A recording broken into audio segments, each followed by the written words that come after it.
আসসালামু আলাইকুম দর্শক, বাংলাদেশের ব্যাংক ব্যবস্থার সঙ্গে আমাদের জীবন জীবিকা জড়িয়ে আছে।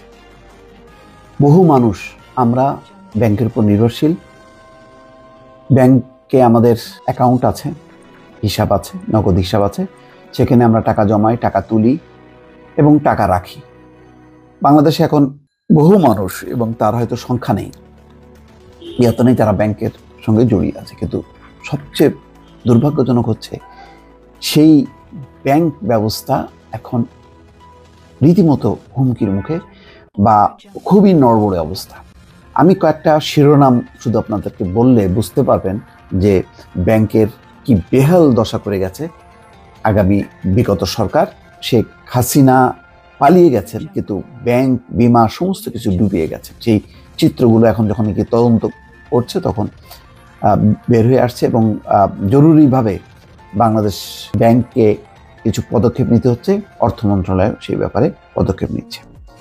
দেখেন, এস আলমের 6টি ব্যাংকের ঋণ বিতরণের নিষেধাজ্ঞা। তার মানে এই এত ফল্টি যে এই ব্যাংকগুলো এস আলমের মালিকানাধীন, যে ইসলামী ব্যাংকগুলো আছে সবগুলো হলো ফল্টি, ফলে তাদের ঋণ বিতরণে একটা নিষেধাজ্ঞা দিয়েছে। কেন্দ্রীয় ব্যাংকের তারল্য সহায়তা পেয়েও ঘাটতিতে 6টি ব্যাংক, ওই 6টি ব্যাংক, মানে তার টাকা ছাপিয়ে তাদেরকে দেওয়া হয়েছে, তারপরেও তারা তারল্য সংকট দূর করতে পারেনি। কোন অবস্থায় লুটপাটের ফলে কোন অবস্থায় গেছে বুঝতে পারছেন।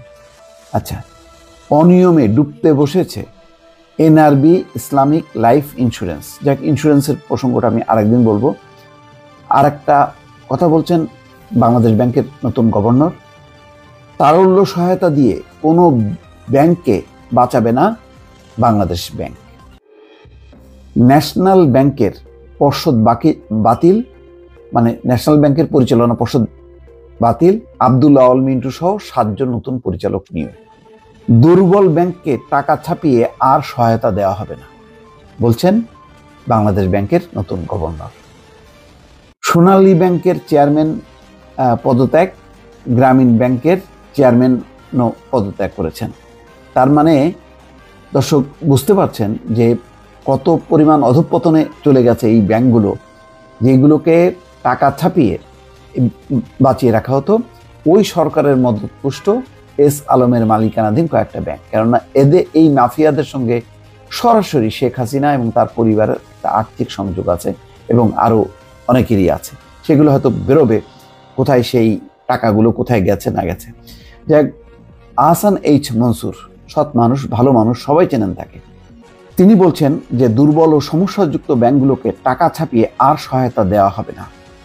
তিনি বলেন, হঠাৎ করে ব্যাংক বন্ধ করে কিংবা ব্যাংকের জন্য টাকা ছাপিয়ে কোনো সমাধানের পথে যাওয়া যাবে না। মঙ্গলবার রাজধানীর মতিঝিলে বাংলাদেশ ব্যাংকের প্রধান কার্যালয়ে ব্যবসায়ী নেতাদের সঙ্গে বৈঠকে তিনি এই কথা বলছেন। গভর্নর জানান, 1000 টাকার নোট বাতিলের কোনো পরিকল্পনা তাদের নেই, ফলে এটা নিয়ে যেন গুজব না ছড়ানো হয়। তবে দুর্বল ব্যাংকের পরিচালনা পর্ষদ ভাঙার বিষয়টি তাদের বিবেচনায় রয়েছে। শরিয়া ভিত্তিক ব্যাংকগুলোর দুর্বল পরিস্থিতি ও চলমান অস্থিরতা নিয়ে গভর্নর আহসান এইচ মনসুরকে প্রশ্ন করেন সাংবাদিকরা। এসব বিষয়ে বাংলাদেশ ব্যাংক কি ভাবছে তা জানতে চান। জবাবে বলেন, এতদিন যা হওয়ার তা হয়েছে, এখন ওই ব্যাংকগুলোকে উদ্ধারের প্রক্রিয়া আলাদা হবে। তবে ব্যাংকগুলো থেকে অভিযুক্ত ব্যক্তিরা যেন আর টাকা সরাতে না পারেন সেই উদ্যোগ নেওয়া হয়েছে।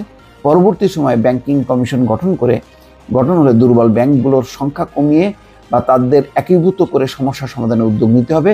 কিন্তু ব্যাংক বন্ধ বা টাকা ছাপিয়ে তার সমাধান করা যাবে না। অর্থাৎ ব্যাংক বন্ধ করেও সমস্যার সমাধান হবে না, আর টাকা ছাপায় সেগুলিকে বাঁচায় রাখা হবে সেটাও করা হবে না।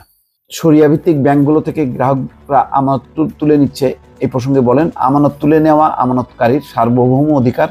আমানতকারীরা নিরাপদ বোধ না করলে তারা টাকা তুলে নেবেন, সরকার সেখানে হস্তক্ষেপ করবে না। ব্যাংকের ব্যবস্থাপনার উপর আমানতকারীদের আস্থা না থাকলে সেই ব্যাংক চলতে পারে না।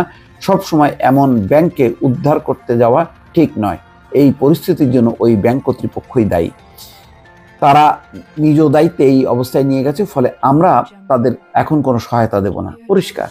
তারপরে কিছু রদবদল হয়েছে, দেখেছেন যে ন্যাশনাল ব্যাংকে নতুন পরিচালকদের নিয়োগ, এগুলি সব এই সংস্কার করা হচ্ছে ব্যাংকগুলোকে যাতে আবার বাঁচানো যায় এবং টাকা পাচার, মন্দ ঋণ বিতরণ এগুলো যেন ঠেকানো যায়।